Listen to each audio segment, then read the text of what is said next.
तो हम यहाँ पर बैंक निफ्टी का स्पॉट लेवल का डेली चार्ट लगाया हुआ है और हम लोग यहाँ पे देखने वाले हैं कि जो थर्सडे के लिए यानी जो एक्सपायरी है जो 22 जून 2022 के लिए, तो वहाँ पर हम लोग ये देखने वाले हैं कि रेजिस्टेंस क्या है, सपोर्ट क्या है और अपर साइड के टारगेट क्या है और डाउन साइड के टारगेट क्या है और जो डेली चार्ट के अंदर निफ्टी को स्ट्रॉन्ग सपोर्ट कहाँ पे, अगर वो स्ट्रॉन्ग सपोर्ट ब्रेक किया तो कौन सा सपोर्ट लेगा, यहाँ पे ये बताने जा रहे हैं हम लोग।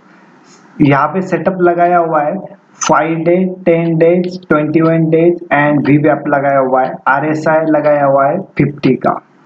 तो यहाँ पर लेट स्टार्ट। सबसे पहला मैं डिस्क्लेमर देना चाहता हूँ कि यहाँ पे कोई बाइंग और सेलिंग का रिकमेंडेशन नहीं, ये ओनली एजुकेशनल पर्पज है।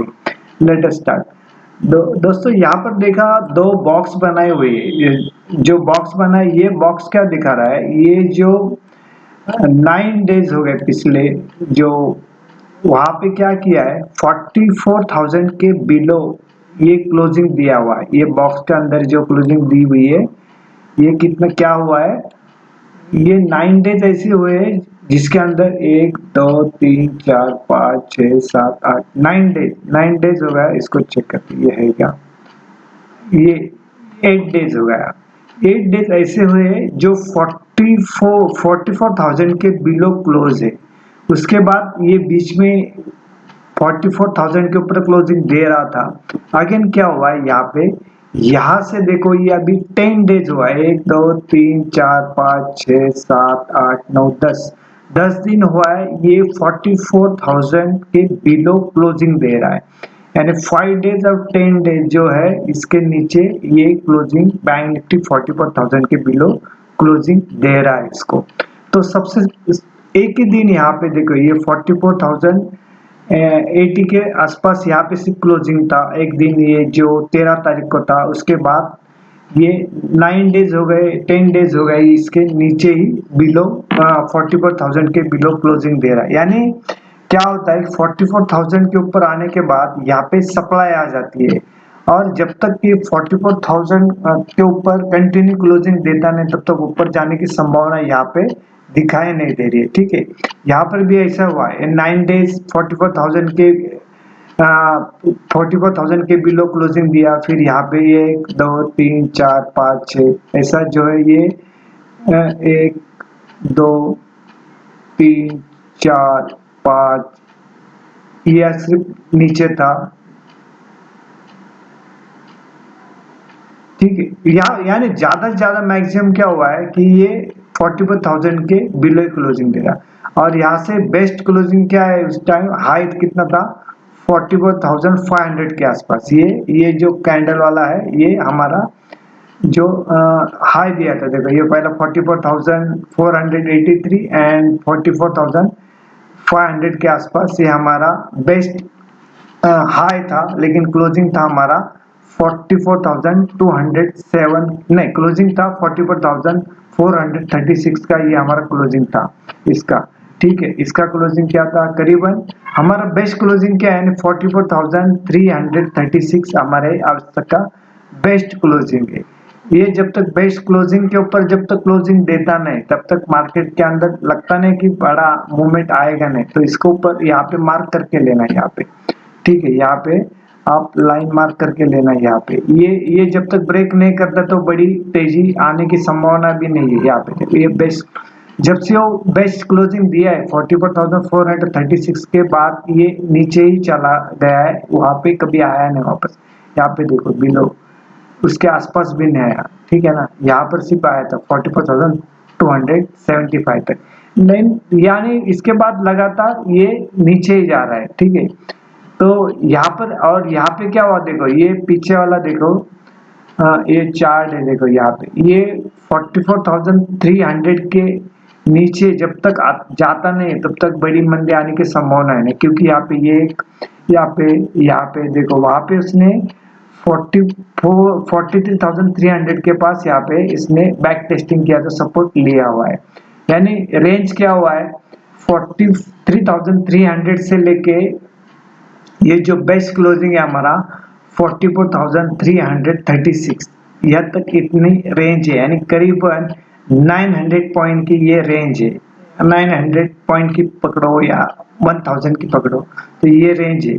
तो इसका ये बेस्ट क्लोजिंग यानी 44,500 के ऊपर ही क्लोजिंग चाहिए, वो भी कंटिन्यू 2 डेज 3 डेज चाहिए, तभी इसको बोलेंगे हम लोग ट्रेंड बदली हो रहा है। अदरवाइज यहाँ पे देखो एक रेंज में फंसा हुआ है यहाँ पे मार्केट 44,300 से लेके 44,500 के एक रेंज में यहाँ पे फंसा हुआ है मार्केट, ठीक है।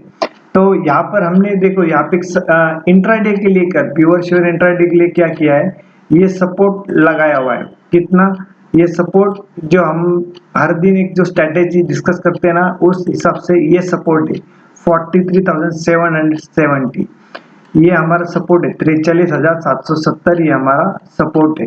और रेजिस्टेंस क्या है 43,950 यानी 43,950 ये हमारा रेजिस्टेंस है, ये सपोर्ट है।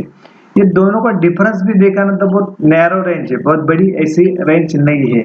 इसके लिए इसके ऊपर ध्यान रखना कि यहाँ पे बड़ी रेंज भी नहीं है। तो समझो ये एक ऊपर चला भी गया, ऊपर समझो 43,950 के ऊपर चला गया, तो हम लोग ऊपर के टारगेट यहाँ पे देख रहे हैं, ये 44,070, 44,300 एंड 44,500, ये ऊपर वाले हम लोग विजिबल टारगेट देख रहे हैं। कितना 44,070, 44,300 और 44,500, ये हम लोग ऊपर वाले टारगेट देख रहे हैं। अभी समझो हमें डाउन साइड जाना है, तो डाउन साइड में टारगेट क्या देख रहे हैं हम लोग, ये देख रहे हैं देखो 43,640, 43,400 एंड 43,200, ये डाउन साइड टारगेट हम लोग यहाँ पे देख रहे हैं इसको। तो 43,640, 43,400 और 43,200 ये हम लोग डाउन साइड के यहाँ पर विजिबल टारगेट देख रहे हैं। अगर यहाँ पे चला गया तो ये टारगेट नीचे आने के भी है, तो पहला 40,300 के बिलो क्लोजिंग देना चाहिए। लेकिन एक दिन का क्लोजिंग देके फायदा है क्या, नहीं, करीबन 2 या 3 दिन देना चाहिए, तब हम लोग कह सकते हैं कि ये ट्रेंड बदल रहा है। अदरवाइज ट्रेंड इसी तरह से एक रेंज वाला फंसा हुआ ट्रेंड रहेगा। और दूसरा क्या है, आज ये वीडियो जब भी हम लोग रिकॉर्ड कर रहे तो डाउ जोन्स करीबन फ्लैट रेड में है और उनके काफी सारे डेटा भी आने वाले हैं। तो डेटा कल ये रात को आने वाले, तो हमारे मार्केट में उसका इफेक्ट कल होगा, ठीक है ना। तो इसके ऊपर ध्यान रखना है। यहाँ पे जो भी स्ट्रेटेजी अभी मैं डिटेल नहीं बताता हूँ, कि जैसे कि आपने पिछले आप भी देखा रहेगा, जो कल का वीडियो भी आज देखोगे ना, कल का वीडियो भी आज देखोगे तो आपने देखा होगा कि 43,930 के बिलो चलने के बाद मार्केट वो बैंक निफ्टी नीचे आया, उसको सस्टेन नहीं कर रहा था। उसी तरह इसको भी आप प्लॉट करके लीजिए, 43,950 ये रेजिस्टेंस और 43,770 ये प्लॉट करके लीजिए। और ये अपर साइड के टारगेट है, ये है ना, ये अपर साइड के टारगेट है और ये है डाउन साइड के टारगेट, ये है ना, ये डाउन साइड के टारगेट। अभी हम लोग सिर्फ बैंक निफ्टी के बारे में आज वीडियो बना रहे, निफ्टी के बारे में बनाएंगे बाद में, ठीक है ना।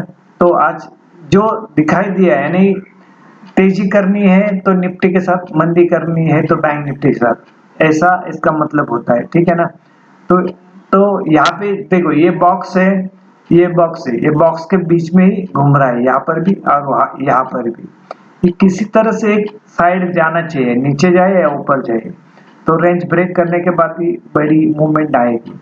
तो मार्केट किसी चीज की तो राह देख रहा है कि मार्केट में कुछ न्यूज आए, यानी एक अच्छी न्यूज है या बुरी न्यूज है, या मार्केट नीचे जाए या ऊपर जाए, तो यह एक रेंज में फंसा हुआ है, इससे बाहर आना चाहिए। तो यहाँ पर हम लोग वीडियो एंड करते हैं। अगेन यहाँ पर एक डिस्क्लेमर देना चाहता हूँ कि यहाँ पे कोई बाइंग और सेलिंग का रिकमेंडेशन नहीं, ये ओनली एजुकेशन पर्पज है। ये वीडियो आपने देखा, सुना, समझा और पसंद भी किया, इसके लिए आपका धन्यवाद। Thank you very much.